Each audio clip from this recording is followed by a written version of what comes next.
जी sir, बताइएगा कि आज इलेक्शन कमीशन का इस वक्त हंगामी इजलास है, लग यूं रहा है कि वो दोबारा जो है पाकिस्तान तहरीक इंसाफ का बल्ला छीनने के पीछे पड़ गया है और वो सुप्रीम कोर्ट पहुंच रहे हैं, तो आपने भी तैयारी कर रखी है सुप्रीम कोर्ट के हवाले से? देखिए, इलेक्शन कमीशन मुनसिफ है। जब वो मुनसिफ होते हैं तो गैर जानबदार होते हैं। उन्होंने फ्री एंड फेयर इलेक्शन कराना है between all the political parties. तो मेरा नहीं ख्याल कि वो उनके दरमियान हमारे एक साबिक मेंबर अकबर एस बाबर, जो हमारी पार्टी से जिसका ताल्लुक नहीं, उसने पिटीशन फाइल की थी, वो उसकी एक्सेप्ट की, वो भी गलत आर्डर किया था और हाई कोर्ट ने उसको सेटिसाइड कर दिया। अब उनका सुप्रीम कोर्ट में आना बनता नहीं है, वो मेंटेनेबल नहीं है, उनकी पिटीशन मेंटेनेबल ही नहीं है। और क्या आप क्या समझते हैं कि सुप्रीम कोर्ट ऑफ पाकिस्तान लोगों के बुनियादी हुकूक के तहफ़्फ़ुज़ की जो ज़ामिन है, लोगों के खिलाफ फैसले करेगी? ये मुमकिन नहीं है। मेरा नहीं ख्याल कि इलेक्शन कमीशन इसमें अपील करेगा, और अगर उन्हें की भी तो वो इंशाल्लाह में उम्मीद रखते हैं कि वो डिसमिस हो जाएगी, इसलिए कि लोगों के बुनियादी हुकूक के तहफ़्फ़ुज़ की ज़ामिन है सुप्रीम कोर्ट ऑफ पाकिस्तान। ये हर शख्स का, लोगों का ये बुनियादी हक है कि बल्ले का निशान हो और वो उसके अंदर अपनी एक आज़ादाना राय रखे।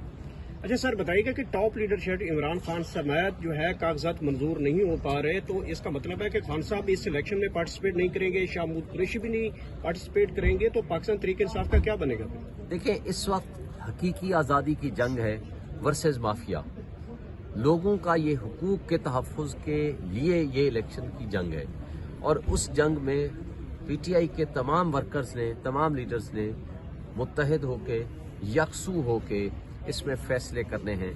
जब इंशाअल्लाह हम कामयाब हो जाएंगे, इमरान खान बाहर भी आएगा, इमरान खान के खिलाफ किए जाने वाले फैसले भी ख़त्म होंगे, और ये सारी माफिया की हुई मसनूई तरह से जो हरकतें हैं, जिसके ज़रिए 200 से ज़्यादा मुकदमात बनाए गए हैं, ये सारे के सारे ख़त्म होंगे और इंशाअल्लाह ताला हकीकी आज़ादी का सूरज तुलू होगा 8 फरवरी को। अच्छा सर, ये बताइएगा कि बांग्लादेश के जो इंतखाबात हुए उसे अमेरिका और बरतानिया ने मुस्तरद किया है। अगर 8 फरवरी को ज़मीनी हक़ाइक़ के मुताबिक नताइज नहीं आते, तो क्या अमेरिका और बरतानिया इन इलेक्शन को मुस्तरद करेंगे?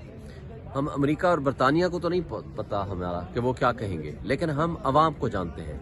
अवाम का हुकूक, अवाम का राइट ऑफ वोट अगर छीन लिया जाएगा, तो एक बात बता दूं, पाकिस्तान की इकाइयां कमज़ोर हो जाएंगी, पाकिस्तान की नेशनल सिक्योरिटी एट रिस्क आ जाएगी, पाकिस्तान की माशी तबाही जो हो चुकी है वो 10 गुना ज़्यादा बढ़ जाएगी। पाकिस्तान की जो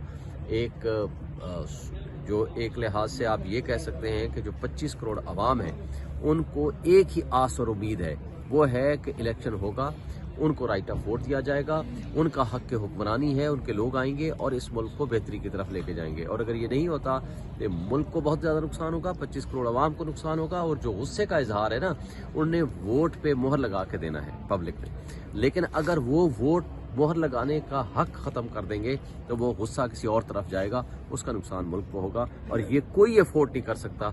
मेरा ख्याल है आज भी वक्त है वो रिकन्सिडर करें, तमाम मुख्तदर लोग, तमाम स्टेक होल्डर्स, तमाम इदारे, इस्टेब्लिशमेंट, अदलिया और तमाम वो जो ड्राइंग रूम में बैठ के फैसले करने वाले हैं, उनको पता होना चाहिए कि जब अवाम बाहर निकल आए, जब अवाम अपना फैसला सुना दे, तो फिर उसके बाद की जाने वाली सारी ड्राइंग रूम की पॉलिसियां नाकाम हो जाया करती हैं। जैसे आज आपने पिछले 2 साल में देखा, जिस तरह की हरकतें, जिस तरह के साजिशें इमरान खान और पीटीआई के खिलाफ बुनी गई, वो सारी की सारी उल्टी हुई हैं, वो सारी की सारी उसका फ़ायदा पीटीआई को हुआ है। ये कुछ भी नहीं कर पाए, और इंशाअल्लाह मैं उम्मीद रखता हूं कि आगे भी ये कुछ नहीं कर सकेंगे। पार्टी टिकट्स काफी तवालत का शिकार हो चुके हैं अभी तक, जब तक शाह हाई कोर्ट ने फैसला भी दिया है, उसके बाद भी अभी तक आप लोग फैसला नहीं कर पाए, तो कब अनाउंस करने जा रहे हैं पार्टी टिकट? आज खान साहब के साथ कंसल्टेशन का मेरा ख्याल है आखिरी दौर होगा, और उम्मीद है आज तक उम्मीद यही है कि इंशाअल्लाह पार्टी टिकट फाइनलाइज हो जाएगी। Thank you.